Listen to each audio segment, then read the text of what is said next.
काल का पीछा वो राजा जो अपनी मौत की तलाश में निकला था। इतिहास ने हजारों राजाओं की कहानियां लिखी, लेकिन एक राजा ऐसा भी था जिसने युद्धों से नहीं काल से युद्ध किया, क्योंकि उसे पहले से पता था कि उसकी मृत्यु कैसे होगी। वो भविष्यवाणी। राजा विक्रमकेतु का साम्राज्य विशाल था, 100 लड़ाइयां जीती थीं, लेकिन उसे डर था एक चीज से, अपनी मृत्यु की भविष्यवाणी से। जब वो 12 साल का था, एक अंधा ऋषि महल में आया था। ऋषि, हे राजकुमार, तुम्हारा जीवन महान होगा, लेकिन मृत्यु तुम्हें तब मिलेगी जब तुम स्वयं मौत को चुनौती दोगे।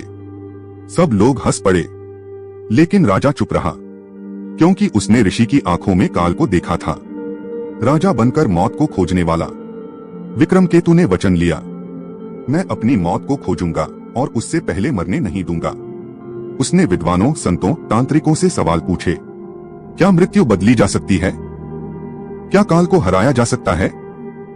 और हर कोई बस एक ही बात कहता, काल को हराना असंभव है, लेकिन उसे समझा जा सकता है। मौत की झलक। एक रात राजा एक योगिनी से मिला जो पहाड़ों में रहती थी। योगिनी, राजा, तुम्हें अपनी मृत्यु का कारण जानना है? राजा, हाँ, क्योंकि मैं उसे खत्म करना चाहता हूँ। योगिनी ने आंखें बंद की और कहा, जिस दिन तू समझेगा कि काल को मारा नहीं जा सकता, उसी दिन तू मुक्त होगा, लेकिन शायद वो तेरा अंतिम दिन होगा। काल से पहली मुठभेड़।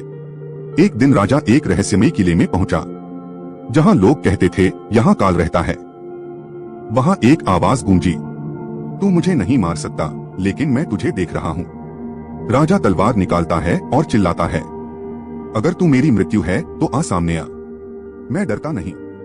वो जगह हिल जाती है, लेकिन कोई नहीं आता। पहला संकेत। रात को राजा के सपने में वही ऋषि फिर आता है। ऋषि, मृत्यु को मारना चाहा? क्या तू भूल गया? मौत को छूने से पहले काल तेरे भीतर समा जाएगा। राजा उठता है, पसीने में तरबतर। राजा ने सोचा था वो काल का पीछा कर रहा है, पर सच ये था, काल उसके भीतर घर कर चुका था। और अब वो दिन दूर नहीं जब भविष्यवाणी पूरी होगी।